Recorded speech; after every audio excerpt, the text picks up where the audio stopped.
interesting session where we'll be discussing composite flours. And we know in Africa and even in Kenya, every time we are talking about food security, we have to mention flours.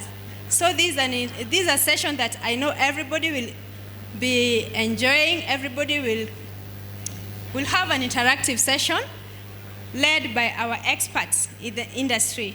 So welcome so much.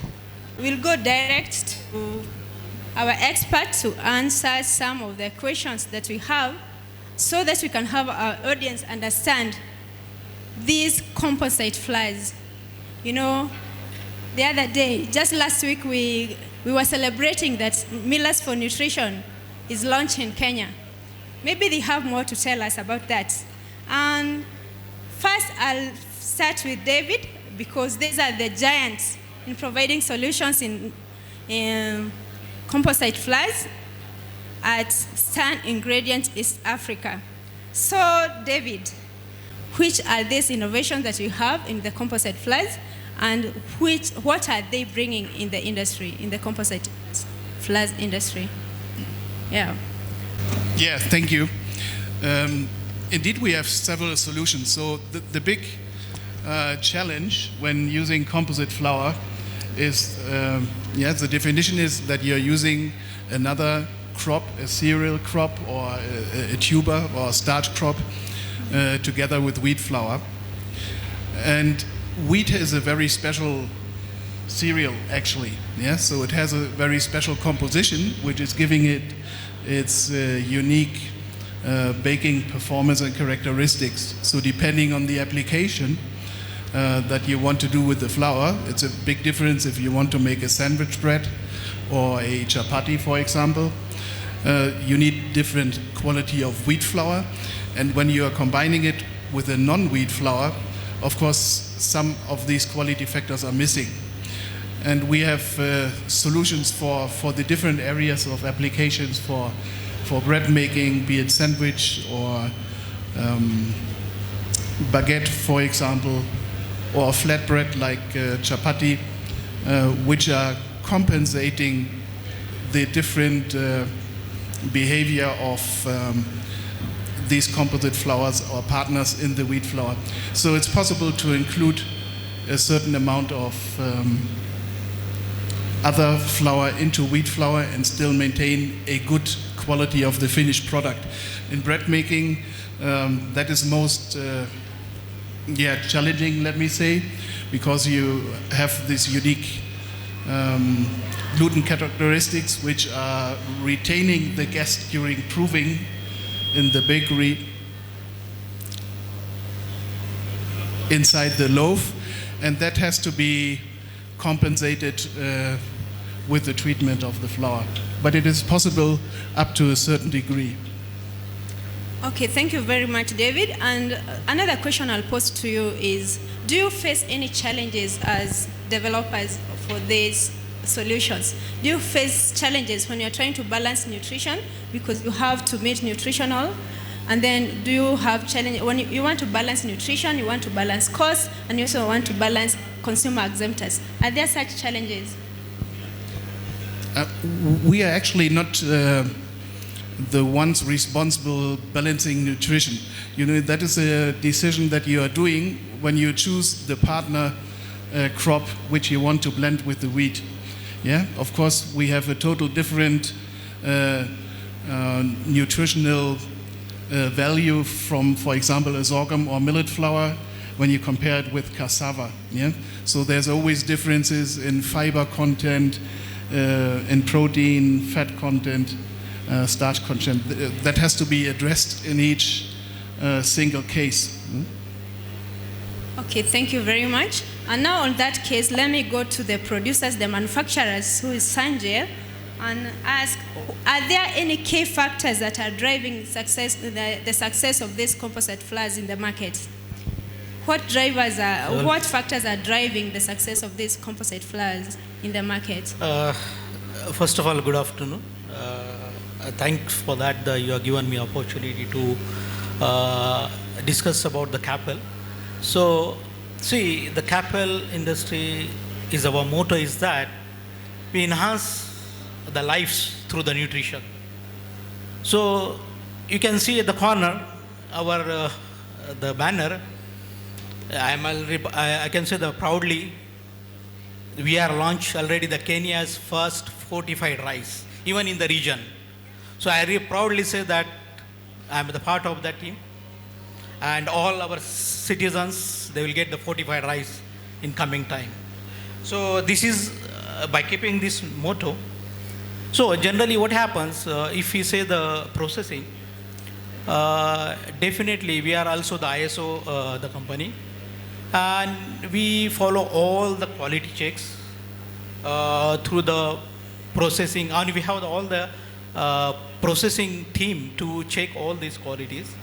And whenever we accept the raw material, what is available in the Kenya, in the market, we check the quality. We never compromise the quality. That is the motto. So, and we have the on-edge, or we can say the advanced technology equipments. Even I can say the buller is a part of the team. So that is the one we can, these are the factors we drive. And especially there is a nutrition. So when we go for the composite flour, definitely there is a nutrition. Oh, there are some challenges, but this is the one, and the cost effective. So because we can see the prices are, rocket high prices for the wheat and other things. So if we go for the alternative, the composite, definitely we are increasing the nutrition as well as the cost effective. So this is some factors that drive us to, in accepting the market. Thank you. Okay, thank you very much for your response, and that has led me to another question. Recently, because of the Russia-Ukraine war, there was a lot of problem in the grain trade, and that led to many countries, especially in Africa, who are major importers of grains, especially wheat, to change their formulations to now use locally produced grains. As Capwell Industries, do you have a product that developed because of this challenge that just came up because of the war? Well, so I can say my colleague Philip, my boss, head of operations, he can answer. Okay, first of all, good afternoon. We do not have a product that was specifically developed out of that crisis, but I can say that the uptake of local wheat actually went up. Oh. Normally we use about 10% of local wheat, but we actually doubled it to 20%. Yeah. Okay, thank you very much. And now I hope we are together, we are getting what is going on in the composite flours.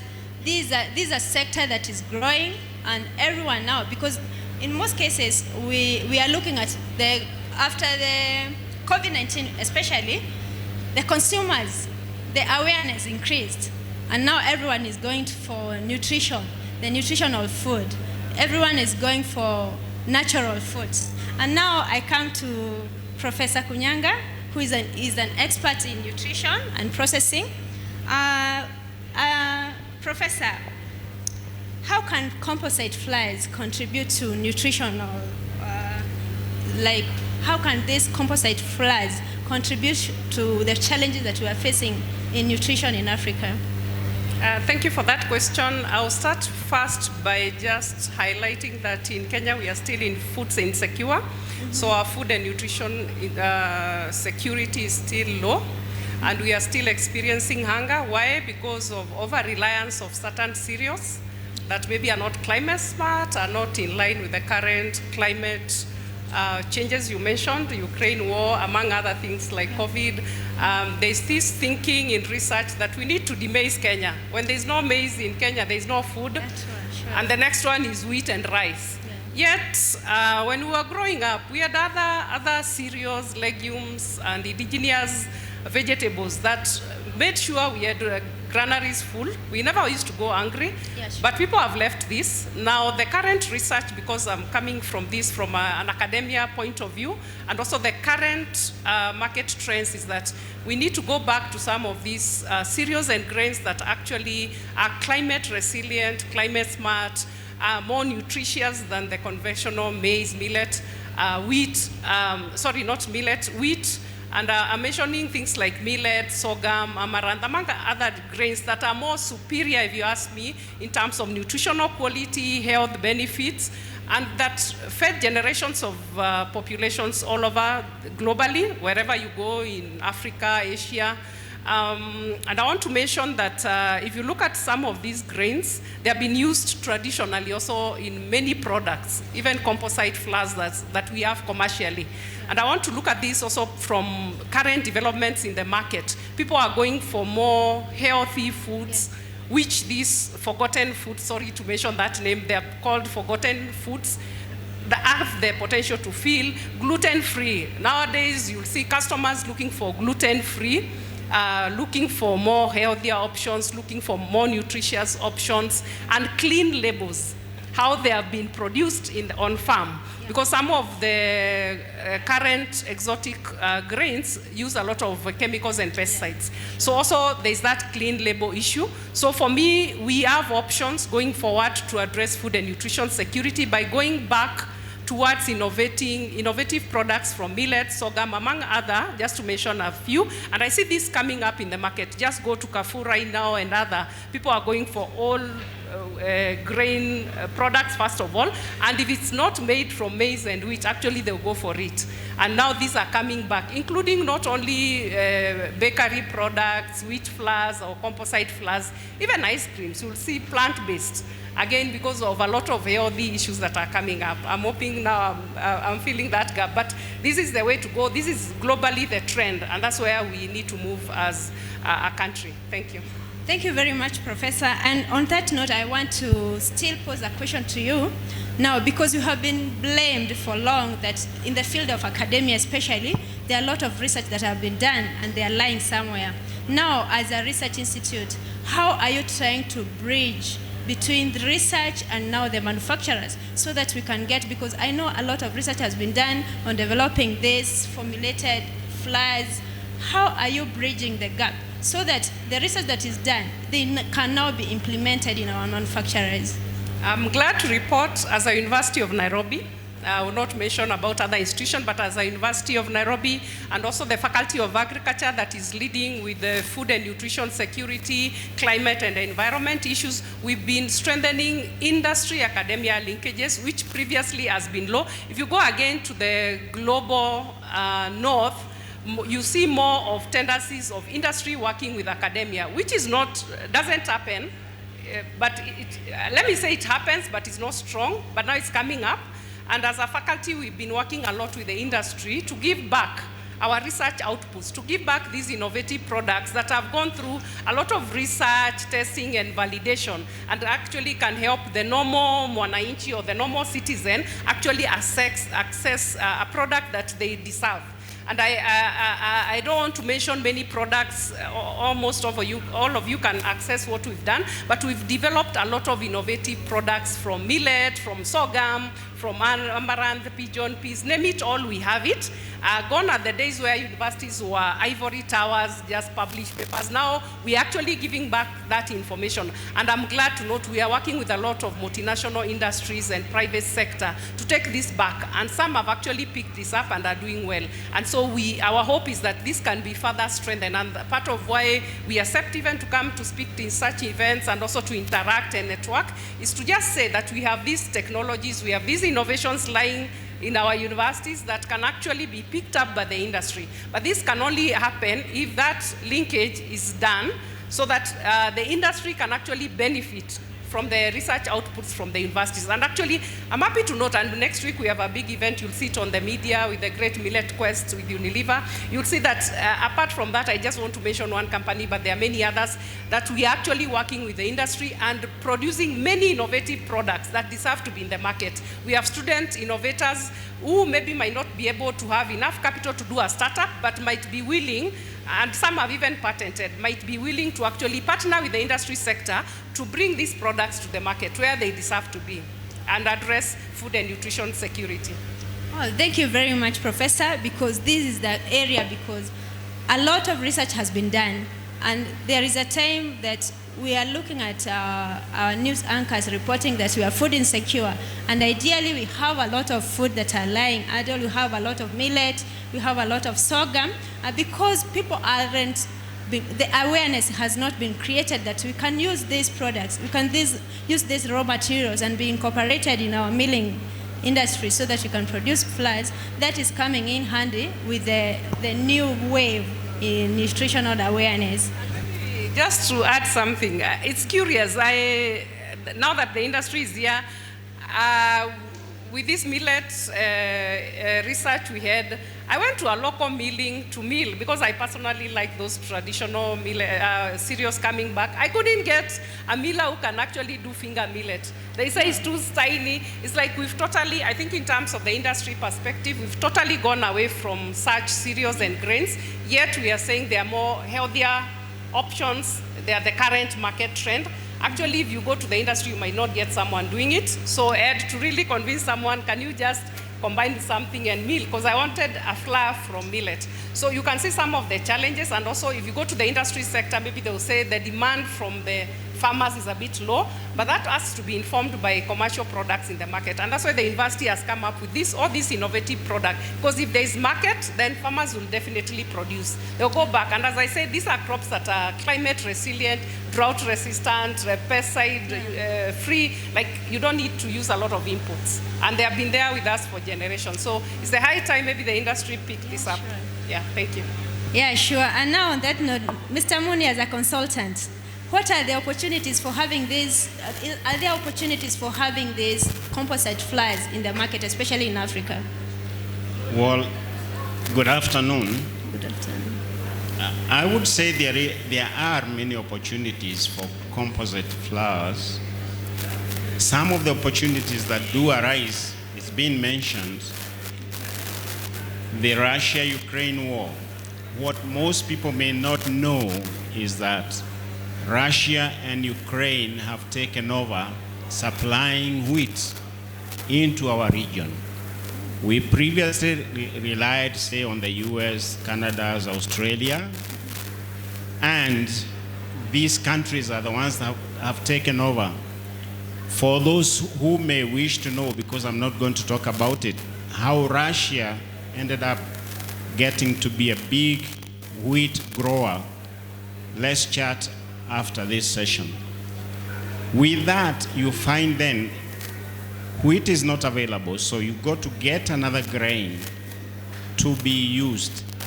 And we did test adding maize flour to wheat flour for baking purposes. That has been done. And as you also know, some of the countries, like Nigeria, it was mandatory for the millers to add cassava flour to the wheat. So, yes, there are many opportunities for that, but the research also needs to be there in terms of seeing what other products can be made other than bread. What are the other products? And when these products are made, how does the consumer out there, the potential consumer, get to know there is this product, it is more nutritious? And at the same time, you have also seen during COVID, we were literally, you couldn't move from one place to the other. So you have to deal with the grain that you have locally. So with that, then composite flours do have an opportunity to take care of such situations, and as this also been mentioned, for nutrition purposes, and also for some of the people like the ones who have who are, say, gluten intolerant. So there are many opportunities. The issue is the researching it and also getting to get it into the industry. The other thing that we need to look at is, and I think the Minister for Agriculture mentioned it the other day, we are losing 40% of what we harvest, the post-harvest losses. That also needs addressing, and I believe research institutions could do a lot of that. At the same time, as we speak of research institutions, we need to look at, say, our yields. Why do our farmers refuse to grow wheat, which we end up importing? It's because the yields are low. I always challenge our researchers. How come we cannot get the same yields as they get in the rest of the world? It's not education that they do not have. Most of them have trained in those institutions. They'll tell you, I have a PhD from such and such an institution, says some in a country that is giving us this high yield. So what is it that we need to do to address that? Yes, there are numerous opportunities for that. Yes, and do you think the Russia-Ukraine war was an opportunity for Africa? I would say there's always the plus and the minus of everything. Even if I give you 10 shillings, it may be a plus, I've given it to you, but so that a disadvantage that I only gave you 10. So it got people thinking, especially on food. Yeah. What would happen if we did not get this imported wheat? What alternatives do we have? How would we move from that? And I think that is some of the things that we should be addressing. Yes, supposing we do not receive a single grain from outside Kenya, what do we do? And now that goes to the manufacturers. I believe you already established, you already have a milling equipment established. The equipments are established. When we come to now, everyone wants the traditional grain being integrated in our foods. Is there any challenge? Are you able to integrate other grains rather than the wheat that we are used to and maize that we are used to? Are there any other challenges that is affecting your operations as manufacturers? Yeah, the main challenge actually is blending equipment, because most of the equipment is imported, maybe from Europe, from China, from Turkey, India. So, and it comes at, a capital cost. But that notwithstanding, a while back the government was driving the concept of ensuring that all flours are at least 5% of another grain. And during that period, most of us prepared. So it is something we are looking forward to, because it will ensure that every grain we manufacture, be it maize flour, be it wheat flour, at least as a millet, sorghum, or cassava, which would really go a long way in, uplifting the economic standards of our own farmers. Okay, thank you very much. And I know it is a challenge trying you have already customized your milling to a certain grain, and now we are bringing other grains, especially finger millets, which are very tiny. They might go through the sieves. They can't. Yeah, that is good to get that. Now, from stand ingredients, I know you manufacture some fortificants that are added to these flours during manufacturing. How are you cooperating with the manufacturers to ensure that these fortificants are being integrated in our flours that they are producing? Yeah, do you contract millers, or how are you ensuring that the products that you are producing are being used by our manufacturers? Yeah. Yeah, you mentioned the Millers for Nutrition initiative.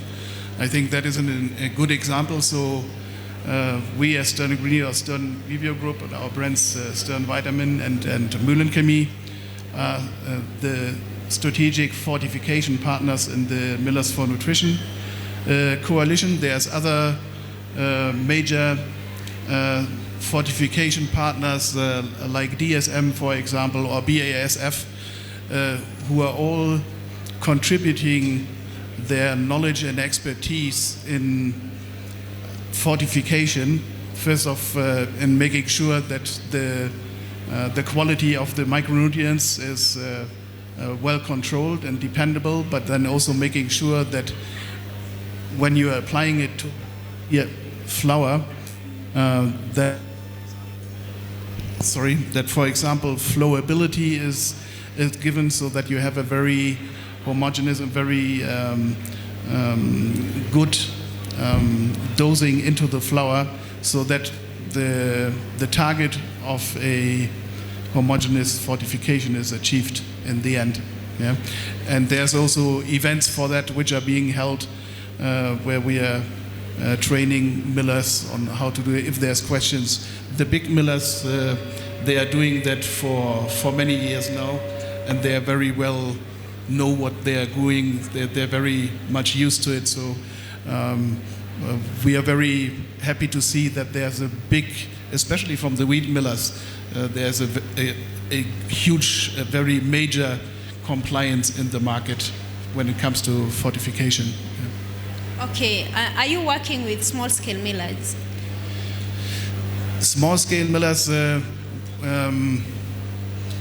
yeah, to some extent, but there's also other parties in the market who are addressing small-scale millers. For example, there's Project Healthy Children, Sanku, who have a very special model. They started in Tanzania, and they are also now in Kenya, who are specializing in catering for the needs and the requirements of small millers, for example, by supporting them with double dosifiers.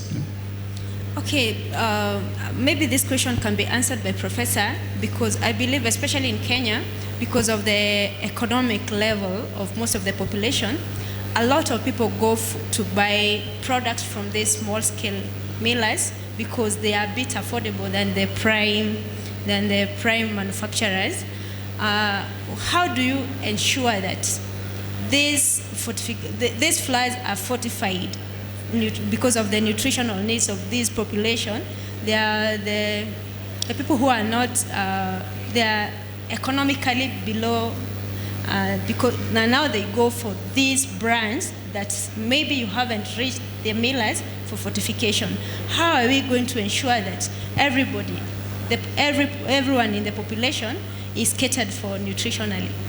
To create awareness on the consumer side, so that people are actually realizing, to understand what is the value of the fortification for them, and also at the same time giving an incentive to the miller by being recognized for what they are doing with the fortification. Mm-hmm. So I think in the end it is very difficult to create a network of controlling every single small-scale miller.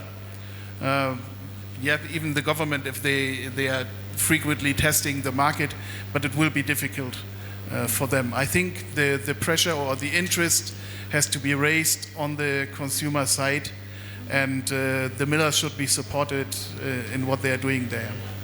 Okay. Yeah, thank you very much for your response. And Professor, do you have something to say? Maybe these small-scale millers, can they be the ones that they are encouraged now to use the locally available grains? So as they upscale their milling capacity, they can upscale having incorporated these other grains. Yeah, so I have two comments. First of all, we've tried microdosing of fortificants with small-scale millers, but as you can understand, some of these equipment are extremely expensive, and as you know, our setup in Kenya or Africa generally is more of the informal sector, which is highly unregulated, disorganized, and not really structural. So what we try to do as a university when we are developing composite flour is to make sure that whatever they are using for the composite blends or whatever formulations they are doing, especially for winning foods and complementary foods, they're actually using raw materials that supplement each other. So as you know, some grains, for example, are much superior in some micronutrients than the others. Others are higher in protein. So when you're doing formulations, we have modeling programs where we are able to optimize so that when you buy a certain composite flour, for example, it's actually optimized for key nutrients for that particular age group or target group that you're making that product for. The other one I wanted to mention is that current technology, and I mentioned this, the university is also trying to look at other technologies that cut across. Let me say a technology like extrusion.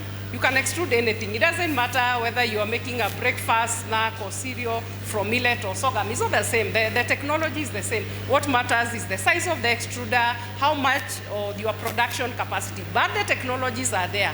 I think it's for us as academia and industry to work and see what fits the small scale processors, what fits the large scale.